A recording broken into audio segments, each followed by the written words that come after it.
Warning, this video contains subject matter that may be disturbing to some viewers.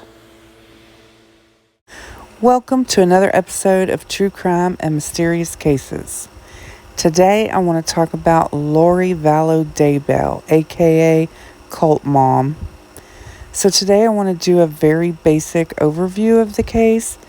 I think that most people have heard about the case, even if just somewhat, but there may be a few who haven't or some people who need a refresher. So let's just jump into it. On November 26, 2019, the Rexburg, Idaho Police Department conducted a welfare check at the home of Lori Vallow Daybell concerning her 7-year-old son, JJ Vallow. The welfare check was called in by JJ's grandparents, Larry and Kay Woodcock, because they had not been able to speak with him on the phone and hadn't seen him for several months. Lori told the police officers that JJ was staying in Arizona with her friend Melanie Gibb. Lori also mentioned to the officers that her 17-year-old daughter, Tylee Ryan, was away at college. The officers were able to get in touch with Melanie Gibb and determine that JJ was not with her. The very next day, on November 27th, the Rexburg Police Department went back to Lori's home to serve a search warrant, but she had already moved. Law enforcement were also unable to locate 17-year-old Tylee Ryan, and she had not been enrolled in college like Lori had claimed.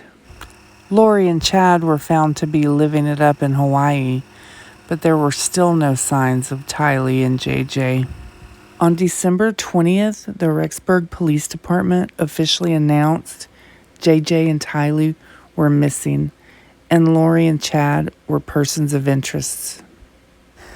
Lori and Chad were refusing to cooperate with the investigation, and at this time there was also a lot of new information coming out about them, suspicious activities, suspicious deaths surrounding them. I'm going to try to do just a quick overview of those suspicious activities and deaths in this video, and we can always revisit and do more of a deep dive into some of it later on. First, we learned about the death of Joseph Ryan. Joseph Ryan is Tylee's biological father and Lori's third husband. Joseph died on April 3rd, 2018. He was found alone in his apartment, and he had apparently been deceased for a while. Authorities believe he could have been there up to 2 weeks before they found him. His death was ruled natural causes from a probable heart attack. Now, Lori was still listed as his next of kin, so she's the one that they called when they found him. Lori had him cremated, and she didn't contact his family for like 2 weeks to even notify them that he had died. His death was ruled natural causes, and there was no further investigation at that time, and Lori was the beneficiary of his life insurance policy. Then we learned about Charles Vallow, Lori's fourth husband.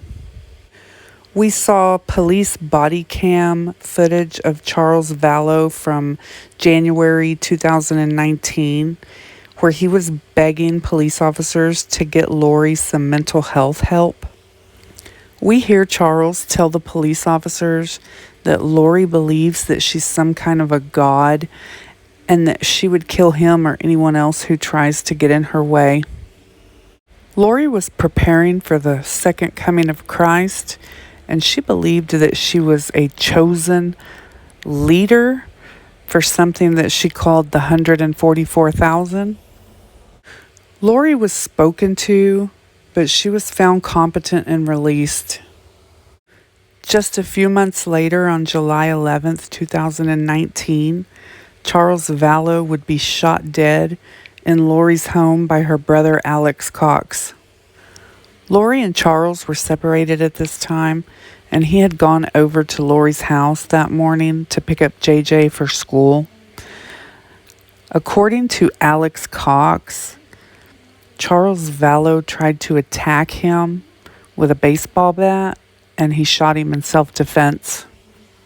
Charles had 2 sons from a previous marriage that would say Lori notified them of their father's death by a text message. She was very vague with them about information, even where his body was, and she never told them how he died, even though they questioned her multiple times. Lori can be heard on the police body cam video whenever they performed the welfare check on JJ. She was complaining that his sister Kay ended up getting his life insurance rather than herself and the kids. We then learned that on September 8th, 2019, Lori, her brother Alex, Tylee, and JJ visited Yellowstone National Park, and this would be the last time Tylee was seen alive. Next, we were introduced to Melanie and Brandon Boudreaux. Melanie is the niece of Lori and Alex. Melanie and Brandon separated, and Melanie moved up to be closer to her Aunt Lori and her Uncle Alex. On October 2nd, 2019, Brandon would say that somebody shot at him near his home in Arizona, the bullet narrowly missing his head. Whoever shot at him was driving a Jeep that was later found to be registered to Charles Vallow, who by this time had already been shot dead by Alex Cox. I believe this is still an ongoing investigation, and Brandon and Melanie continue to have a lengthy court battle to determine custody of their children. Brandon has said that Melanie shares the same belief system as her Aunt Lori, but Melanie has denied this in several TV interviews. Now, by this time, we're also learning a lot of new information about Chad Daybell, who's the new husband to Lori. Before marrying Lori, Chad was married to Tammys Death. Just 1 month before he would marry Lori, Chad and Tammy appeared to have a great marriage.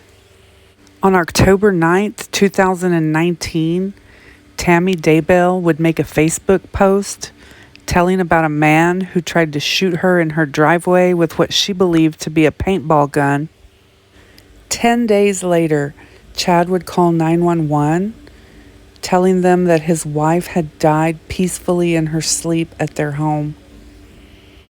Tammy was laid to rest on October the 22nd, and on November the 5th, Chad and Lori headed to Hawaii to get married. It would later be discovered that Lori had purchased their wedding rings weeks before Tammy died, using her deceased husband Charles Vallow's credit card. Shortly after returning home from their marriage and honeymoon in Hawaii is when law enforcement did that welfare check at Lori's residence looking for JJ. And by the next day, Lori and Chad were on a plane back to Hawaii. Just a few weeks later, on December 12th, Lori's brother Alex Cox would pass away. The medical examiner would rule his death from natural causes and say that it was likely he had a pulmonary embolism. On January the 25th, the Kauai Police Department would issue a notice to Lori saying that she must produce the kids, Tylee and JJ, to the Department of Health and Family Services within 5 days. The next day, on January the 26th, law enforcement seized their rental car and searched their rental property. Lori and Chad still refused to say anything about where the children were. On February the 20th, when Lori had still refused to produce the children, the Kauai Police Department arrested her. She was arrested for 2 counts of felony desertion and non-support of dependent children. She was also arrested for criminal solicitation to commit a crime and contempt of court. Her bail was set at $5 million. She would still refuse to cooperate with the investigation or say where her children were. On March the 5th, Lori was extradited back to Rexburg, Idaho. In May, Lori's best friend, Melanie Gibb, broke her silence and did an interview with Nate Eaton from East Idaho News. Melanie says that on the day of that welfare check on JJ, Lori and Chad would call her and ask her to lie to law enforcement about JJ's whereabouts and tell them that he was in Arizona with her. And she also tells us about their belief that some people are zombies. According to Melanie, Chad and Lori had a list of people who they categorized as being either light or dark. People who were dark could also turn into zombies. And on their list of zombies was JJ, Tylee, her deceased ex-husband, Joseph Ryan, and her deceased husband, Charles Vallow. And according to Melanie Gibb, Lori and Chad believe the zombies need to be killed. During this interview, Melanie Gibb would also say that she believed Tylee and JJ were no longer on this earth. In the early morning hours of June 9th, police would serve a search warrant on the home and property of Chad Daybell. And it didn't take them long. They were only there a couple of hours when they discovered human remains buried on the property. Chad was arrested, and a few days later it was confirmed that the remains found on the property were the remains of Lori's two children, JJ and Tylee. Chad and Lori would both be charged with concealment and altering evidence. Both of them have pled not guilty, and they've both made several court appearances. They will be tried together. What we haven't heard about are murder charges. So far, nobody's been charged with the murder of JJ and Tylee. So far, this is still ongoing. They haven't been to trial yet, so we could always see murder charges possibly in the future. But there are a few things to take note of before I end this video. Investigators took another look at the death of Joseph Ryan, Lori's third husband and Tylee's biological father. But in the end, they didn't come up with any new evidence, and Joseph Ryan had been cremated when he passed away, so they really couldn't go much further. His death remains listed as natural causes. Investigators wanted to take a better look at Tammys Death's death, and they actually exhumed her body the day before Alex Cox died. They've actually completed the autopsy on Tammy, but authorities don't want to release any information on it, citing that it's an open investigation. It's possible that in the future we could see some kind of charges coming up concerning the death of Tammy, but as of the recording of this video, it hasn't happened yet. We've also learned that phone records from Alex Cox, Lori's brother, puts him on Chad Daybell's property on September 9th in the vicinity where the children's bodies were found. So that's going to wrap up this very basic overview of this very complicated case. There are a lot of questions in this case and little answers, but hopefully justice can be served and those responsible for the deaths will be held accountable. As always, thank you for joining us, and don't forget to hit those like, subscribe, and notification buttons so that you don't miss any future episodes.